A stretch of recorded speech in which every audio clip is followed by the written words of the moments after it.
Here's your wrestling news for December 22nd, 2022. And we're kicking off today with Edge, and the last time fans saw him, he was losing an I Quit match to Finn Balor at the Extreme Rules Premium Live event. Edge was written off TV with a beatdown by the Judgment Day, and that may be the last we see of the WWE Hall of Famer. Sean Ross Sapp of Fightful Select reports that Edge signed a 3-year deal with WWE when he returned to wrestling in early 2020, meaning it'll be expiring at some point very soon. WWE sources said that Edge is working limited dates, and one WWE higher-up said that the vignettes this past summer were a way to buy some time on TV before his return. At one point, it was reported that Edge was contracted to 25 appearances and 5 matches a year, but that isn't the case, as he competed 10 times in 2021 and 6 times in 2022. We don't know when exactly Edge's contract is up, and Sapp noted that his 2020 injury may have caused WWE to freeze his deal and add some more time to the end of his contract. Edge has teased retiring next summer when WWE returns to Canada, but with his contract seemingly up, WWE will do all they can to keep him from a certain All Elite promotion. Edge has wrestled exclusively for WWE when he returned to the ring, but the Rated R superstar has kept his options open in the past. In their report, Fightful added that Edge had talks with AEW in 2020 when he was preparing for an in-ring return, but obviously that didn't lead to him signing with the company. Instead, Edge signed with WWE and returned to in-ring action as part of the Men's Royal Rumble in one of the best shock Rumble appearances fans have ever seen. With Edge's career winding down, the window may have closed for him to compete in AEW, and the reunion with Christian Cage countless fans are desperate to see may unfortunately never happen. Now, yesterday we reported on Matt Riddle, who has never been far away from controversy and is dealing with a shocking accusation. Earlier this year, Riddle was in a relationship with Daniela Pretro, but has since been spotted with adult film actress Misha Montana, which came as a shock to fellow actress Jordan Max, as she and Riddle had also been seeing each other. This week, Petro accused Riddle of sexual abuse, saying that he harmed her during their relationship and forced her into sex. Several fans of Riddle have been defending the original bro, and on Twitter, Petro fired back at those claiming she's making things up. She said that while people will call her and others who have accused Riddle of misconduct as liars and clout chasers, they shouldn't be mad that they are exposing him, and said that they need to get some new material. Riddle may be a popular WWE superstar, but the company will be hesitant to push him as long as these stories are around, and with Matt currently in rehab, we'll keep following this story for further updates. A lot has been said about Matt Riddle over the past week ever since he was written off of TV with an attack by Solo Sikoa. Riddle now faces at least one accusation of abuse and several allegations of cheating by multiple women, and now he has broken his silence to comment on the matter. On Twitter, Riddle didn't address the allegations directly, but instead said he's been focusing on himself right now. "I've been working a lot on myself lately, and I've been saying no and setting boundaries for the first time ever, and certain people aren't happy about it, but I couldn't be healthier or happier. Thank you for all the support." WWE have avoided publicly addressing Riddle's situation or his rehab, but Wade Keller of PW Torch reports that Triple H has reached out to the original bro with some words of advice. According to Keller, the Game reached out to check on his rehab progress, but also to say that Riddle should lay low with his private life, which is giving the publicly traded WWE a bad name. It's not just WWE's head of creative and talent relations feeling this way, as sources backstage have said that the consensus among talent and higher-ups is that Riddle is next in line for a release if he doesn't listen, or if yet another scandal comes up. Obviously, Riddle is going through a lot right now, and a lot of it is negative, but the former US champion is focusing on himself for the time being. But what do you make to the Riddle situation? Can this be sorted out, or is the damage already too much to his career? Let us know in the comments. If you were a big fan of RUSEV in WWE, then you're probably disappointed in how Miro has been treated in AEW, as he is rarely used by the company. The former TNT champion has had just 2 matches in the last 6 months, the most recent of which was at September's All Out pay-per-view, and he has expressed unhappiness with his role in the company. Many have suggested that Miro would do better if he returned to WWE, and that's exactly what will happen, according to his wife.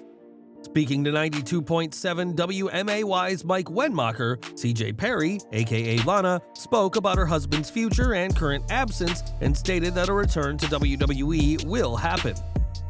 Well, you know, it so happens that the Redeemer is fighting on some battlefields against a couple of gods. Rusev Day will never die.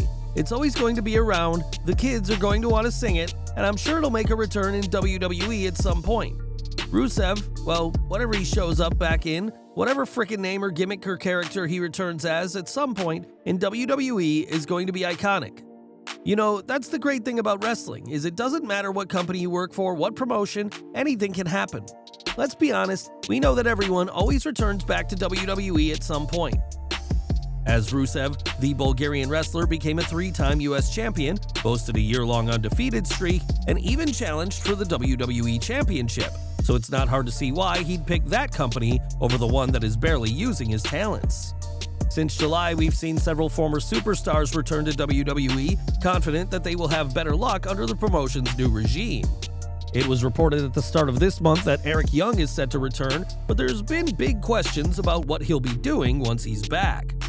One theory is that Young will portray Uncle Howdy, the menacing presence that has been terrorizing Bray Wyatt, but when asked, Mike Johnson of PW Insider provided an update. I haven't heard that, if Young is back as Uncle Howdy, and I was told that Young would not be starting with WWE until 2023. But until we see Uncle Howdy actually inside the ring, it doesn't matter who's playing him on the videos at this point. It could be anyone, and they could be using Bray to voice it over for all we know. Another popular theory is that Young is returning to reunite Sanity, with fans pointing to Nikki Cross's recent character change as proof that this is happening. Of course, other members of Sanity have been released, and we can't say for sure if they'll return or if WWE will introduce new members. But whatever the case, Eric Young is coming back to WWE next year. More WWE return news now, as it wasn't too long ago that reports came out of Chelsea Green's impending return to the company. Green was released in April 2021 after never getting the chance to come back from her November 2020 wrist injury, and now there's been a huge sign of her return. Since leaving WWE, Green has been sharing exclusive content on her OnlyFans page, but that page has now been taken down. Given how much Mandy Rose has been earning online, it's likely that Green was making good money on the platform, leaving many to believe that taking it down is a sign of her WWE return. WWE does not allow superstars to share photos online, as we saw with the Rose situation, and it certainly appears that Green is WWE bound. As if that weren't enough, Green recently departed Impact Wrestling, to where she has worked since her WWE release, and all signs are pointing to a second chance under WWE's new regime. With his imposing physique and facial tattoos, the mystery attacker on Dynamite immediately got the attention of fans, and we now have a better idea as to who he is. According to Fightful Select, the man is a former baseball star who has been training at Jay Lethal's school ahead of his big debut. Fightful has learned all the details on the mystery man that appeared as one of Swerve Strickland's affiliates on AEW Dynamite. During the segment with Keith Lee, Swerve had Parker Boudreaux and a mystery man with braids and face tattoos attack Lee. Sources have indicated that the man is Graydon Goatsman, who has been training for quite some time in preparation for his AEW debut. The 30-year-old Goatsman was actually a second-round pick by the Tampa Bay Rays in 2011. He played professional baseball all the way up until last year when he played in Mexico. Listed at 6'4", Goatsman made it all the way up to AAA in the Rays minor league system before moving on to the St. Louis Cardinals and Houston Astros farm systems until 2019. The outfielder was primarily known for his speed and didn't end up in the major leagues. Sources have indicated that Goatman is doing some training at Jay Lethal's school. Those that we've spoken to indicated that this debut was planned out at the very least a couple of weeks in advance. He was also backstage at AEW Dynamite back on October 10th. We've been told that he's actually been with AEW for quite some time, anticipating his debut. It remains to be seen how Keith Lee will respond to this attack, but it was certainly quite the debut of Graydon Goatsman during this week's show. On January 11th, Saraya will team with a mystery partner for her second match at AEW, and they'll face AEW Women's World Champion Jamie Hayter and Britt Baker. Many assume that this mystery person will be Sasha Banks, fresh off of her release from WWE, but now another name is being thrown around.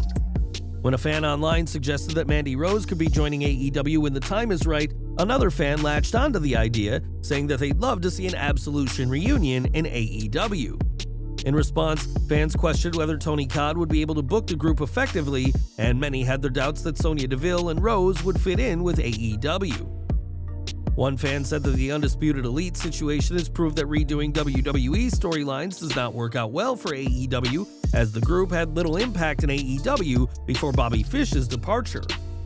Right now, Mandy Rose is believed to be serving a non-compete clause, and there's no sign that WWE is releasing Sonya Deville anytime soon, so an Absolution reunion in either WWE or AEW seems to be a long way off. More from AEW now, as Athena has been with the company since May and is in her first reign as Ring of Honor Women's World Champion. The former Ember Moon was impressive in NXT, but her time on WWE's main roster didn't live up to her potential and had a major effect on her.